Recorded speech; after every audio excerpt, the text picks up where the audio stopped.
বন্ধুরা, আজকে আমরা দেখব চালাক শিয়াল এবং বোকা কুমিরের চাষবাসের গল্প। একবার এক নদীর ধারে থাকতো এক বোকা কুমির। নাম ছিল কালু। কালু ছিল দেখতে খুব শক্তিশালী, কিন্তু আসলে সে বেশ বোকা ছিল। সে নিজেকে অনেক বুদ্ধিমান ভাবতো, কিন্তু অন্যদের কথা শুনতো না। আর সেই নদীর পাশেই থাকতো এক খুবই চালাক শিয়াল, নাম তার শিয়াম। শিয়াম ছিল খুব বুদ্ধিমান ও চতুর। সে সবসময় অন্যদের চতুরতা আর চালাকির দ্বারা সাহায্য করত। কালু কুমিরকে সবাই নদীর সবচেয়ে বোকা বলে ডাকতো, কারণ সে নিজেকে অনেক ভুল করত।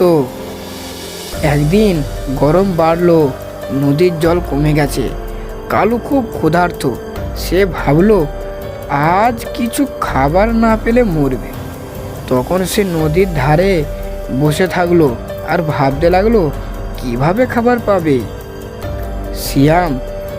শিয়াল দেখতে পেল কালুকে চিন্তিত। সে কাছে গিয়ে বলল, কালু ভাই, তুমি কেন এমন চিন্তিত?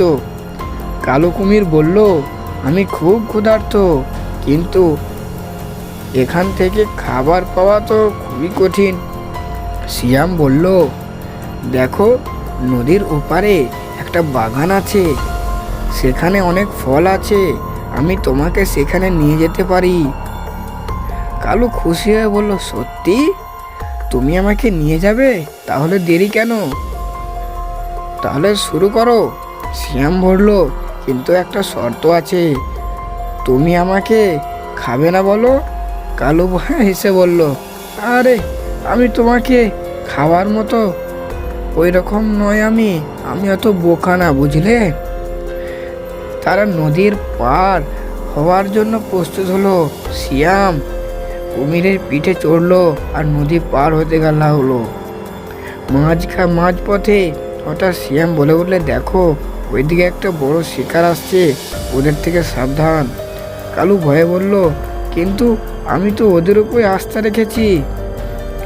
তখন শিয়াম তার চালাকি দেখিয়ে কুমিরকে বোঝালো, নদীর কুয়াশা আর গাছপালার পেছনে লুকিয়ে শিকার করতে হয়। কুমিরের প্রথমবার বড় শক্তি। এরপর ওরা দুজন মিলে চাষ করতে লাগলো। প্রথমে তারা আখের চাষ করলো। দুজনে এবারে চুক্তি করলো যে কুমির বলল, আমি নিচের অংশটা নেব। তখন বলল, ঠিক আছে। শিয়াল উপরে অংশ নিয়ে লাভবান হলো। তারপরে আলুর চাষ করেও এবার বলল, আমি আর ঠকবো না, এবার আমি ওপরটা নেব। ওপর নিলে তাহলে জিতে যাব। সে একই হারলো। আর তারপরে ধানের চাষ। ধান তো ভাবলো, তো চাষ করা তো কখনো দেখেনি, তাই সে ভাবলো যে ধান মনে হয় নিচে হয় আলুর মতো। তাই সে ধানের বেলায় উপরের দিকটা নিল, নিচের দিকটা নিল। ফলে বন্ধুরা, কুমির হেরে গেল। থেকে আমরা কি শিখলাম? শিয়াল, এই গল্প থেকে আমরা শিখলাম যে না ভেবে কারোর কথায় চোখ বুজে বিশ্বাস করতে নেই, নয়তো তুমিও কুমিরের মতো বোকা হয়ে পড়বে।